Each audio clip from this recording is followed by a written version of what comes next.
Whatever you're doing, I hope it's in some way either a day of rest or if it's a day of work, which actually it is for me, I hope that you are promising yourself that sometime in the next week you will have a substitute day of rest. Rest is important. But it's Sunday and it's relatively early in the morning, and so it's time for my daily bibliomancy. I get a book from one of my far too many bookshelves, and I don't choose the book. I let my hand find something, and then I'm going to dip into it, find a sentence, and see what it says. Of course, what I see will tell me very little about the book. What I'm really looking at is how a single sentence from a random book tells me something about me. In some ways, this is true about everything, isn't it? What someone says to you, or the way you perceive someone behaving, may tell you very little about them, but may tell you a lot about yourself. Who was it who said we see the world not as it is, but as we are?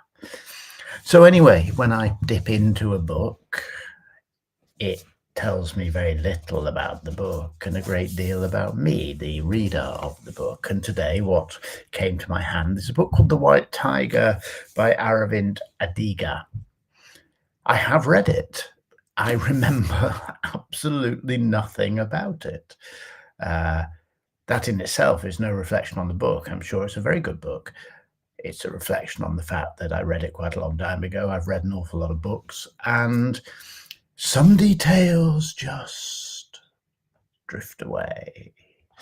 So let's see what a sentence from The White Tiger by Aravind Adiga tells me. I've opened it at page 105, first sentence. There you have it. That was a positive side of the great socialist. There you have it. That was a positive side of the great socialist. What a strange sentence. Strange, because it reflects actually immediately into something that I've been thinking about already this morning. I'm reading a book in the early mornings at the moment with my coffee about the commons. The idea that some things in life, intellectual life, educational life, the geographical life, natural resources, are actually belong to all of us, and they shouldn't be privatized and turned into private profit for corporations or individuals.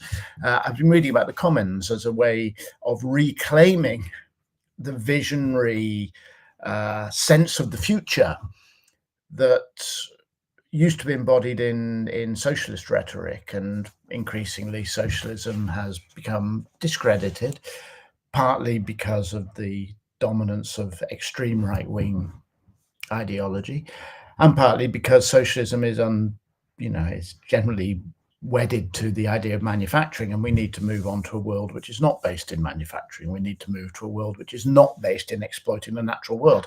So for many people, I would say that I'm a socialist, but with big caveats around that. And the idea of the commons is interesting to me. So there you have it. That was the positive side of the great socialist.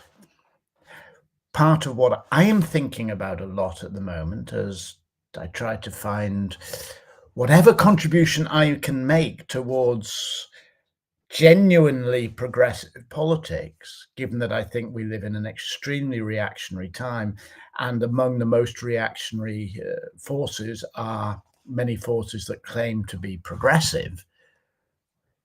What contribution I might be able to make is to reclaim elements of the ideas of the great socialists. I know the great socialist in this book refers to a particular person, but I'm extrapolating.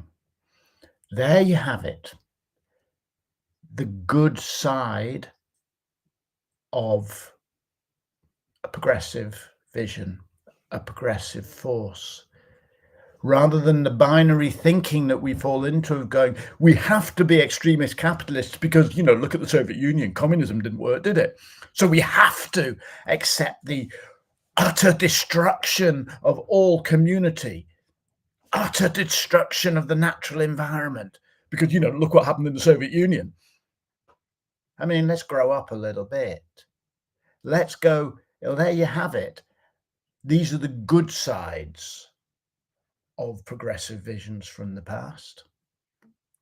And because we're grown-ups, we can imagine how to incorporate the good from the great socialists of the past and the great communists and the great anarchists and the great civil rights fighters and all of these people. We can imagine how to incorporate the good from them into a vision for the future. There you have it.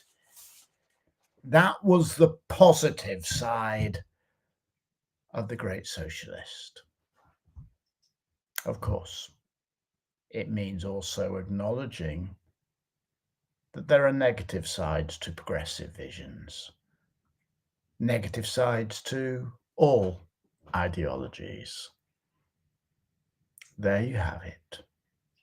We look at the great socialist, the great visionaries, and say this was a positive side, this was a negative side, this is what we carry forward, this is what we leave behind, we who are responsible for the making of tomorrow.